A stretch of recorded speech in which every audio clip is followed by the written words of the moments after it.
उनके चहेते यानी एक प्रभावशाली व्यक्तित्व जो यहाँ पर मौजूद है। खान सर एक प्रसिद्ध प्रभावशाली व्यक्ति, शिक्षा और उद्यमी हैं। उनके पास शिक्षा और सामाजिक सेवा के क्षेत्र में व्यापक अनुभव है। खान सर ने अपनी मेहनत और लगन से एक सफल करियर बनाया है और आज वह एक प्रेरणा का स्रोत है हम सभी लोगों के लिए।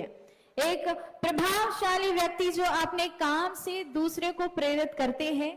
एक अनुभवी शिक्षक जो अपने छात्रों को ज्ञान और कौशल प्रदान करते हैं। एक सफल उद्यमी जो अपने व्यवसाय में उत्कृष्टता प्रदान करने के लिए निरंतर प्रयास करते रहते हैं। हम खान सर का स्वागत करते हैं और उनके भविष्य के लिए शुभकामनाएं देते हुए उनको मंच के ऊपर आमंत्रित करना चाहेंगे अपने भाषण के लिए।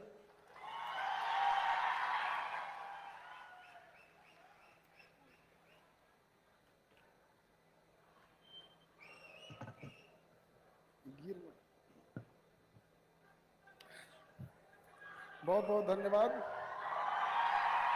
महाबोधि अस्पताल के इस उद्घाटन समारोह पर हमारे मंच पर उपस्थित बिहार के राज्यपाल महामहिम आरिफ मोहम्मद खान से को तहे दिल से नमस्कार, धन्यवाद। और हम सौभाग्यशाली हैं जो ऐसे गौरवशाली व्यक्ति हमारे राज्य के राज्यपाल बन के आए।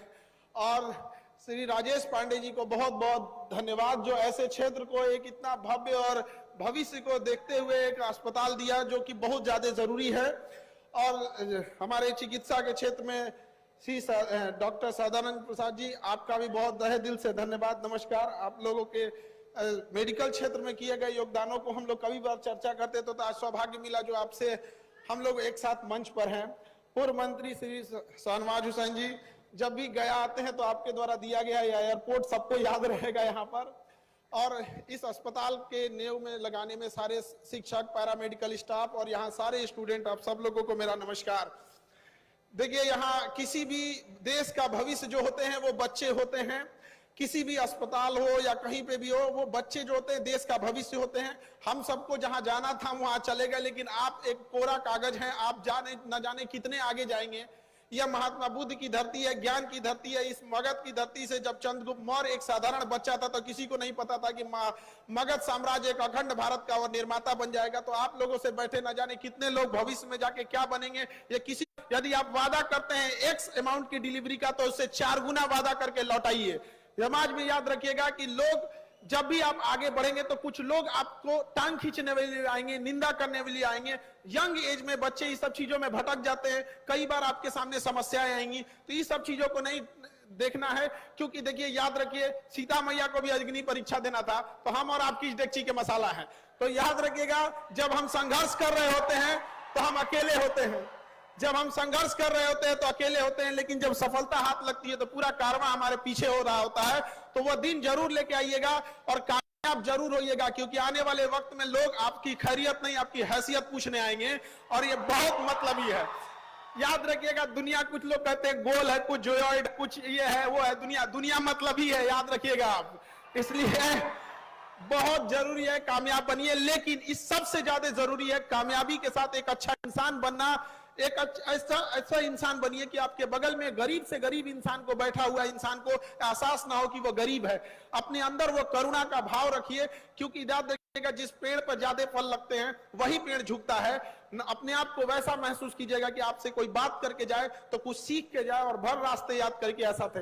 भविष्य में आप डॉक्टर बनेंगे और आपसे यही उम्मीद करते हैं कि आप लोग अपने, डॉक्टरी एक पेशा है। देखिए, हॉस्पिटल चलाना है, मेडिकल इंडस्ट्री काफी महंगी है, मशीनरी जितनी महंगी है, MRI machine, CT scan machine, आप जब डॉक्टर बनेंगे तो ये चीजें आपको भी फेस करनी पड़ेगी। लेकिन हम इतना जरूर आपसे विनती करते हैं इस उद्घाटन समारोह पे कि आप अपने दिन भर में जितने मरीज देखते हैं उसमें 10% मरीज देखिएगा वो इतने गरीब भी हो कि अगर कोई माता जी आंचर में पैसा बांध के लाई है, अगर 10 रुपया 20 रुपया भी है तो आप उतना ही इज्जत से इलाज कीजिएगा जितना एक अमीर का करते हैं।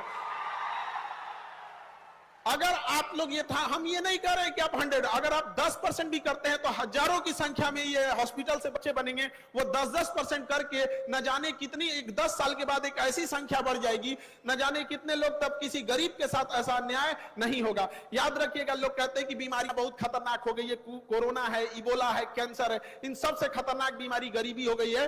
गरीबी इतनी खराब है कि इंसान सबसे पहले, सिक्कों से ज्यादा तो रिश्तेदार गिर जाते हैं अगर गरीबी आती है जेब में। तो इसलिए आप उनका सहारा बनिएगा। हमेशा से क्रांति की धरती रही है बिहार, इस धरती को आप लोग को और आगे गौरवान्वित रहना है। हम लोग बिहार वाले हमेशा से अपने पूर्वजों के किए गए कारनामों को, उनके पूर्वजों के किए गए मेहनत को भुनाते आए हैं। हम बिहारी ये किए, शून्य का खोज किए। महात्मा बुद्ध यहाँ से आए, महात्मा बुद्ध, महात्मा गांधी, महावीर स्वामी। लेकिन अब वक्त आ गया है, अब आप कुछ करके दीजिए। कब तक हम अपने पूर्वजों का नाम लेते रहेंगे? ये युवा है आप लोग कर सकते हैं। तलवारों के साए पर इतिहास हमारा बनता है, जिस ओर जवानी चलती है उस ओर जमाना चलता है। तो युवा को कर्मठशील बनना चलेगा, लेकिन आजकल का युवा उठता है, 1.5 GB डाटा खत्म करके सो जाता है। ऐसे युवा लोग को थोड़ा सावधान होने की जरूरत है। युवा अवस्था में समय की बर्बादी मतलब होता है अमृत से पांव धुलना। यह बहुत मूल्यवान समय है और आप सौभाग्यशाली हैं जो आपके माँ बाप और माहौल ऐसा मिला है कि आपको इतने अच्छे शिक्षण संस्थानों में पढ़ने का मौका मिला है। इतने योग्य शिक्षक लोग हैं आपके मेडिकल कॉलेज में, पैरा मेडिकल स्टाफ है जो आपको पढ़ा रहे हैं। आप अपने गली मोहल्ले में देखिएगा, ऐसे बहुत सारे लोग मिलेंगे जो पैसे के अभाव में स्कूल ना जा सके। उनका इसका मतलब ये नहीं कि वो अभाव में है तो वो विद्वान नहीं है या वो आगे नहीं कर सकता है। तो आप इस चीज को ध्यान रखिएगा, यदि आपको किस्मत ने मौका दिया है तो इसका भरपूर उपयोग कीजिए और समाज को लौटाइए। एक बार जब डॉक्टर बन जाए तो अपने पैसे से अगर किसी एक गरीब को भी अगर आप पढ़ा सकते हैं, उसका जीवन बदल सकते हैं, तो कम से कम इतना तो रहेंगे कि ऊपर वाले से आंख में आंख मिला के देख सकते हैं कि एक गरीब को जिसको नहीं पढ़ सकता था हमने पढ़ाया है, यही एक ऐसा पुण्य किया है। तो कुछ ना कुछ तो ऐसा कीजिए। लाख बहाने मिलेंगे आपको असफलता के लिए, कोई एक बहाना बना लीजिए जिससे कि आप सफल हो सके। याद रखिएगा, आपके बूढ़े माँ बाप आपकी कामयाबी की राह देख रहे होंगे। कामयाबी का यह मतलब नहीं कि आप अपने लिए अट्टालिकाएं और महल बना लीजिए। कामयाबी का यह मतलब होता है कि आपके माँ बाप को भी गर्व महसूस हो कि ये मेरा बेटा है, ये मेरी बेटी है। और इस मेडिकल कॉलेज में हम ये जरूर कहना चाहते हैं कि लड़कियां आप लोग जरूर पढ़ाई कीजिए, और जब आप डॉक्टर बन जाइएगा तो उस समाज से भी पूछना चाहते हैं कि उस समाज को भी अपनी बहन बेटियों को जब बीमार पड़ती है तो लेडीज डॉक्टर घूमने लगते हैं, खोजने लगते हैं, जो वही समाज जिन्होंने महिलाओं की पढ़ाई का विरोध किया था।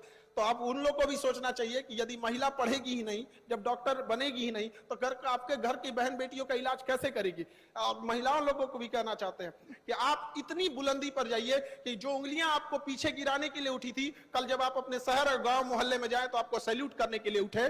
और यही उनका साइलेंट तरीके से जवाब देना होता है। लड़ भिड़ कर किसी से जवाब नहीं दिया जा सकता है। शालीनता रखिएगा अपने अंदर, अहंकार कभी नहीं लाइएगा। अहंकार वह वृक्ष है जिसकी शुरुआत गुस्से से होती है। तो अपने गुस्से को कंट्रोल करिएगा, क्योंकि गुस्सा में जब लोहा लाल हो जाता है तो ही लोहारू से हथौड़ी से मार के टेढ़ा कर देता है। जब गुस्से से लाल लोहा कमजोर पड़ जाता है तो हम इंसान क्या चीज होते हैं। और यही गुस्सा आगे जाके अहंकार देता है, और अहंकार बहुत खराब चीज है। अहंकार में इंसान को इंसान नहीं दिखता। खुद के छत पे चढ़ जाओ तो अपना मकान नहीं दिखता। इसलिए कभी भी घमंड नहीं कीजिएगा। छत को बहुत गुरूर था छत होने का, एक मंजिल और बनी और छत फर्श हो गया। इसलिए हमसे नायाब लोग यहाँ आए और चले गए, रह गई तो उनकी यादें, उनके दिए गए शिक्षा और संस्कार। तो हम यही उम्मीद करेंगे कि आप भी जब जहां से भी आए हैं अपने गांव से, जब आप स्टूडेंट लाइफ में थे तो जब यहाँ से जाएं तो यहाँ के शिक्षक, यहाँ का पूरा हॉस्पिटल, ये कॉलेज याद करें कि इतने बेहतरीन स्टूडेंट और इतने डिसिप्लिन वाले थे। जब आप डॉक्टर बन के जाएं तो इलाज करने के बाद मरीज ऐसा फील करे कि वो डॉक्टर नहीं, उसे अपना अभिभावक, एक माँ बाप की तरह एक सेवा करने के लिए मिला था। जब आप जिस गांव से आप सफल हो वह गांव आप पे गर्व करे। हम सब आपके मंगल भविष्य की कामना करते हैं। और हम भी अपने राज्यपाल महामहिम श्री आरिफ मोहम्मद खान सर के वाक्यों को सुनने के लिए लालयित हैं। तो इन्हीं वाक्यों के साथ हम अपनी वाणी को विराम देते हैं। जय हिंद, जय भारत। क्या बात है, बहुत खूब। तो एक शिक्षक का परिचय यही होता है कि वो जब एक बार मंच के ऊपर आते हैं तो उसके बाद सारे शांत होकर सुनने लगते हैं।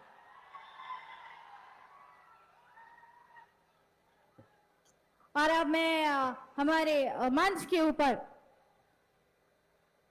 श्री शहनवाज हुसैन सर को, पूर्व लोकसभा सदस्य, उनका एक छोटा सा परिचय आप सभी के बीच